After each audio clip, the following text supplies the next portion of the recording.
जी बिस्मिल्लाहिर्रहमानिर्रहीम। आज का जो हमारा टॉपिक है वो है होमोजीनियस डिफरेंशियल इक्वेशन।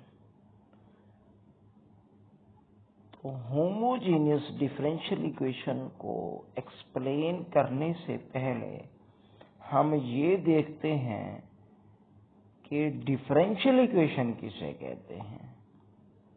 तो फर्स्ट ऑफ ऑल हम डिफरेंशियल इक्वेशन की डेफिनेशन देख लेते हैं।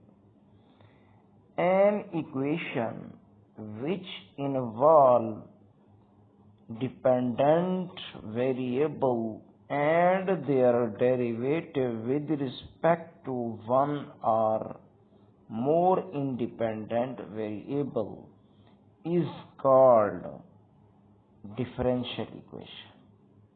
Means y is equal to f of x। तो इसमें जो x है वो हमारे पास क्या है, इंडिपेंडेंट वेरिएबल है, और जो हमारे पास y है वो हमारे पास डिपेंडेंट वेरिएबल है। तो इसके बाद हम चल लेते हैं कि हमारे पास होमोजीनियस डिफरेंशियल इक्वेशन क्या होती है।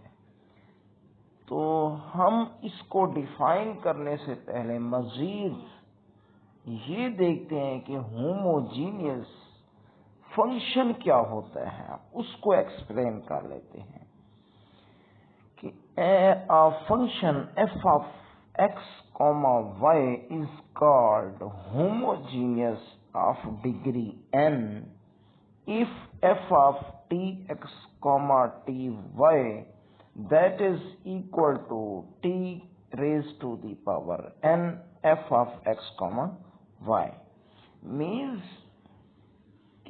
where t is non-zero real number। इसके कहने का मतलब ये है कि हमारे पास कोई एक फंक्शन है f of x, y, तो हम उसे रिप्लेस करें t की फॉर्म में। जब हम उसे सिंपलीफाई करें तो हमारा जो फंक्शन है वो ओरिजिनल फॉर्म में आना चाहिए। हम इसको एक्सप्लेन जो है वो मजीद एग्जांपल से कर लेते हैं, फिर हमें समझने में आसानी होगी। तो फंक्शन हम ये ले लेते हैं कि f of x, y that is equal to x का स्क्वायर प्लस y का स्क्वायर। तो हम इसको क्या करते हैं, हम इसमें t वाला फंक्शन जो है वो इन्वॉल्व कर लेते हैं कि f of tx, ty that is equal to tx का स्क्वायर प्लस ty का स्क्वायर। तो ये किसके इक्वल आएगा, अगर इसको सिंप्लीफाई किया जाए तो ये इक्वल आएगा f of t x, t y that is equal to t का स्क्वायर x का स्क्वायर प्लस t का स्क्वायर y का स्क्वायर। अगर देखा जाए तो इन दोनों में जो है ये t हम कॉमन ले सकते हैं, t का स्क्वायर, तो वो किसके इक्वल आएगा, t का स्क्वायर इंटू x का स्क्वायर प्लस y का स्क्वायर। अगर हम ओरिजिनल फंक्शन जो कि हमने डेफिनेशन की थी कि हमारे पास कोई भी फंक्शन होता है, अगर हम उसे t की फॉर्म में कन्वर्ट करते हैं तो हमारा ओरिजिनल फॉर्म आ जाए, तो हम तब कहते हैं कि हमारे पास क्या है कि होमोजीनियस इक्वेशन है।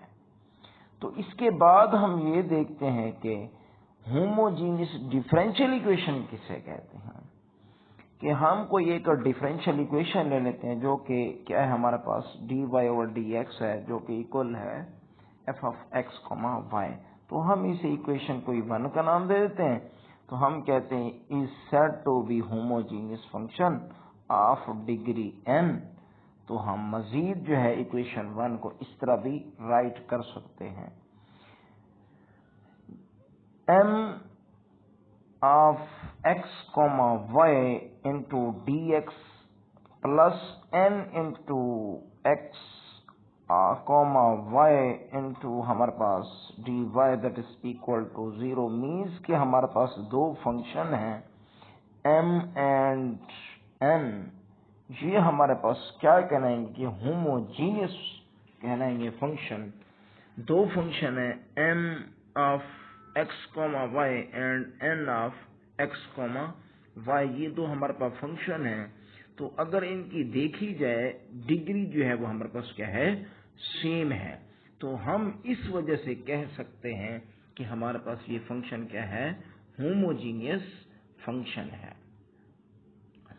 तो देखिए बेसिकली होमोजीनियस फंक्शन किसे कहते हैं कि ऐसा डिफरेंशियल इक्वेशन जिनकी डिग्री सेम हो, तब हम उसे क्या कहेंगे, वो हमारे पास होमोजीनियस डिफरेंशियल इक्वेशन कहलाएगी। तो चले जी, इसके बाद हम ये देख लेते हैं कि इसकी कुछ एग्जाम्पल कर लेते हैं। एग्जाम्पल स्टार्ट करने से पहले हम क्या करते हैं, इसके कुछ फॉर्मेट्स हैं वो हम कर लेते हैं। उनके अकॉर्डिंग हमने क्या करना है, क्वेश्चन सॉल्व करने होंगे। चले जी, फॉर्मेट नंबर हमारे पास 1 है कि हमारे पास dy ओवर dx जो कि इक्वल होगा f of y over x के। अगर हमारे पास कोई इस तरह की कोई फॉर्म आ जाती है तो वहां पे हम क्या पुट करेंगे, y over x that is equal to v। तो यहाँ पे हम क्या करते हैं, y की वैल्यू निकाल लेते हैं, y is equal to vx बन जाएगा। मीन्स x जो है वो जो कि डिवाइड हो रहा था उधर जाके मल्टीप्लाई हो जाएगा। फिर हम क्या करते हैं, इसको डिफरेंशिएट कर लेते हैं किसके लिहाज से, x के लिहाज से। तो यहाँ पे फिर प्रोडक्ट रूल लगा लेंगे राइट साइड पे, इधर क्या आ जाएगा लेफ्ट साइड पे dy ओवर dx। तो यहाँ पे प्रोडक्ट रूल क्या आएगा, फर्स्ट एज इट, सेकंड का derivative plus second as it, first का डेरिवेटिव x के लिहाज से। तो वो हमारे पास बनेगा v dot dx over dx plus x dot dv over dx। तो dx से कैंसल आउट हो जाएगा। तो यहाँ पे क्या आ जाएगा, 1 इंटू v मीन्स v आ जाएगा, plus x dot dv over dx as it आ जाएगा। इसी तरह हम क्या करते हैं, फॉर्मेट नंबर 2 को सॉल्व कर लेते हैं। अगर हमारे पास लेफ्ट साइड पे कोई x ओवर y की फॉर्म आ रही है तो जो फंक्शन हमारा बनेगा वो x ओवर y की फॉर्म में आएगा। अगर हमारे पास इस तरह कोई इक्वेशन बन जाती है तो यहाँ पे फिर हम क्या पुट करेंगे, x over y that is equal to v। यहाँ पे x की वैल्यू निकालेंगे, y उधर जाके क्या हो जाएगा, मल्टीप्लाई हो जाएगा। फिर हम क्या करेंगे कि यहाँ पे प्रोडक्ट रूल यूज कर लेंगे विद रिस्पेक्ट टू y।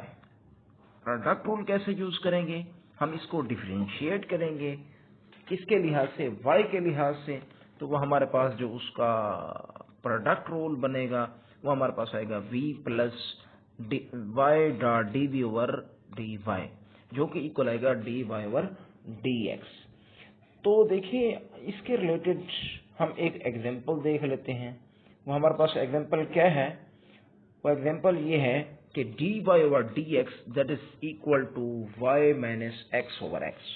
तो देखें जी, ये हम इसको चेक कर लेते हैं कि हमारे पास ये dy over dx left side पे है।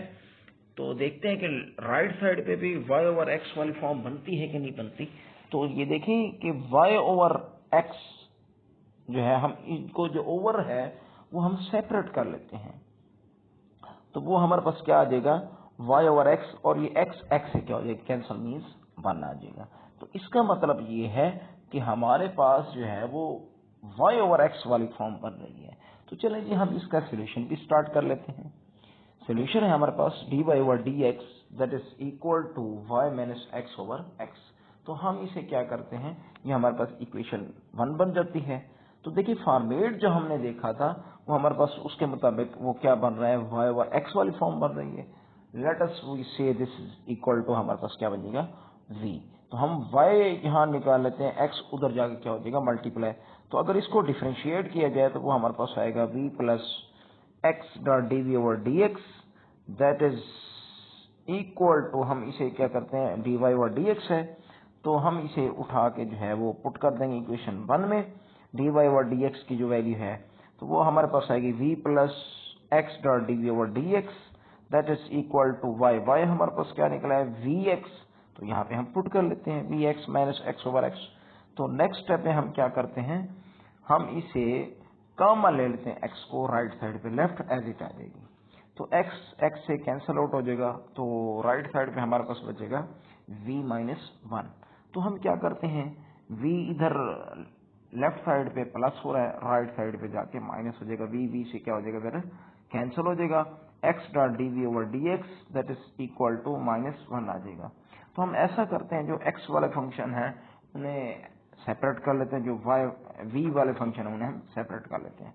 अब जरा यहाँ पे नोट कीजिएगा कि हमारे पास यहाँ x मल्टीप्लाई हो रहा है, उधर जाके क्या हो जाएगा डिवाइड हो जाएगा, और dx लेफ्ट साइड पे डिवाइड हो रहा है, राइट साइड पे क्या हो जाएगा मल्टीप्लाई हो जाएगा। तो हमारे पास फॉर्म क्या बन जाएगी, d v is equal to -1 over x dot d v d x. तो अब हम क्या करते हैं, नेक्स्ट स्टेप हमारे पास, हम इसे इंटीग्रेट कर लेते हैं। वही integrating on both side, integration ले लेते हैं, माइनस को बाहर निकाल लेंगे। तो इंटीग्रेशन से लेफ्ट साइड पे हमारे पास इंटीग्रेशन से डेरिवेटिव कैंसिल हो जाएगा, यहाँ पे हमारे पास क्या आ जाएगा v that is equal to, right side पे अगर देखा जाए हमारे पास फंक्शन क्या है x है, उसका डेरिवेटिव ऊपर मौजूद है, तो हम उसे नेचुरल लॉग की फॉर्म में राइट कर लेते हैं। तो ये हमारे पास माइनस नेचुरल लॉग प्लस क्या आ जाएगा c। कुछ स्टूडेंट क्या करते हैं, यहाँ तक इसको छोड़ देते हैं, वो कहते हैं यहाँ तक हमारा आंसर बिल्कुल एक्यूरेट है। नहीं, ऐसा पॉसिबल नहीं है कि यहाँ तक एक्यूरेट नहीं है। उसकी रीजन ये है कि जो हमारा ओरिजिनल फंक्शन था वो x और y की फॉर्म में था, और यहाँ पे जो फंक्शन आया हुआ है इन्वॉल्व है वो v है।